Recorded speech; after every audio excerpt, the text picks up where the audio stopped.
Hi, this is Pranav Barnot from Win Legal. We are dedicated to helping you with tips, tactics and strategies to get you through your civil disputes. Today we're talking about franchise agreements and potential disputes.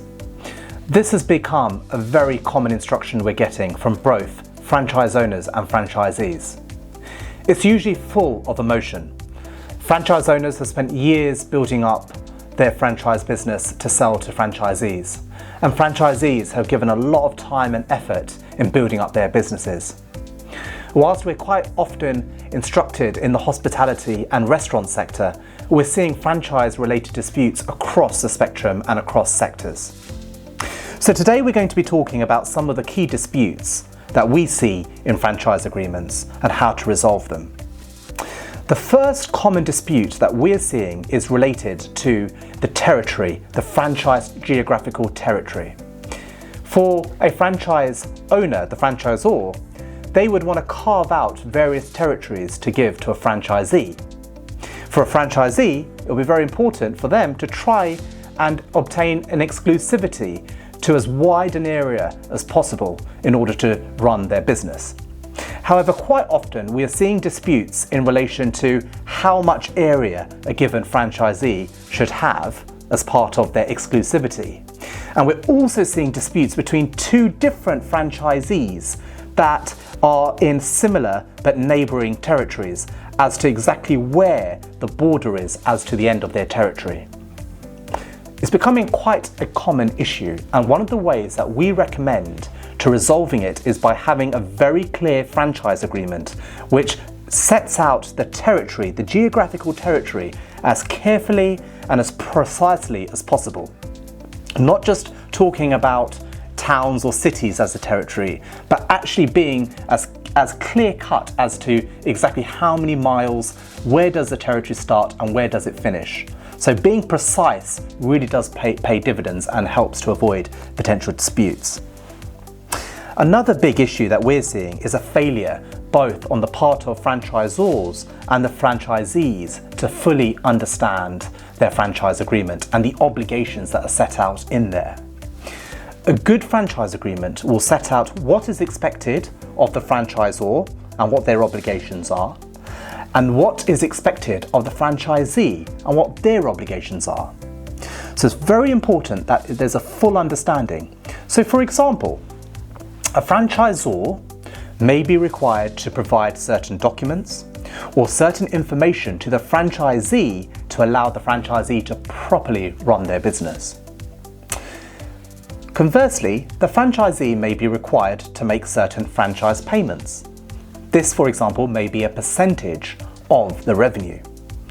But a lot of disputes that we're seeing involves the franchisor not giving all the information they should be giving to the franchisee, and the franchisee not making the relevant payments, i.e. a percentage of the revenue, to the franchisor. So being very clear on what the obligations are on both parties and visiting that document as the relationship of the franchisor-franchisee continues would be really, really important. We're also seeing trademark disputes in relation to the franchise trademark. Now, a franchisor would want to adopt as much control over the trademark as they possibly can. It's a very precious asset, the trademark. So a franchisor would want to ensure that there is clarity as to how the trademark is being used. A franchisee, who's no doubt paying a license fee towards the trademark, would also want to use it in the best possible way to promote their business in their territory. But where we are seeing disputes is where a franchisee may be exploiting the trademark in a way that the franchisor is simply not happy with. So it's very important within the franchise agreement to be very prescriptive as to how a trademark should be used and can be used throughout the course of the relationship between the franchisor and the franchisee. Finally, a very common dispute that's hitting our desk at the moment is early termination of the franchise agreement. Now, by its nature, many franchise agreements we see do not allow for an early termination. It just wouldn't make commercial sense for the franchisor.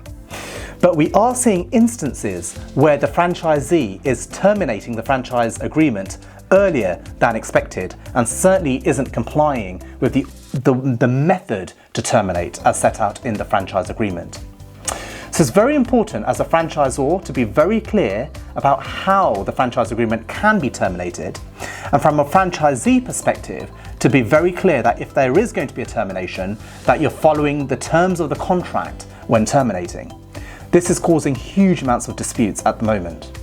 And from both perspectives, it will be prudent to ensure that there are clear post-termination obligations. What that basically means is, what can the franchisee do if they were to terminate? For example, a franchisor might want to stop any competition by the franchisee. The franchisor may want to ensure that all confidential information is actually remained confidential. And the franchisor may want to ensure that any goods or information that's given to the franchisee is returned. This can sometimes be a hotly contested area of dispute, so ensuring that there's clear-cut guidance within the contract about what happens at the end of the relationship would be very important. We very much hope that you don't find yourself within a franchise dispute. However, if you are, our robust litigation solicitors who specialise within business disputes and within franchise disputes will be very happy to help you. If you want any more information, visit our website www.wyn.legal. Thank you very much for listening.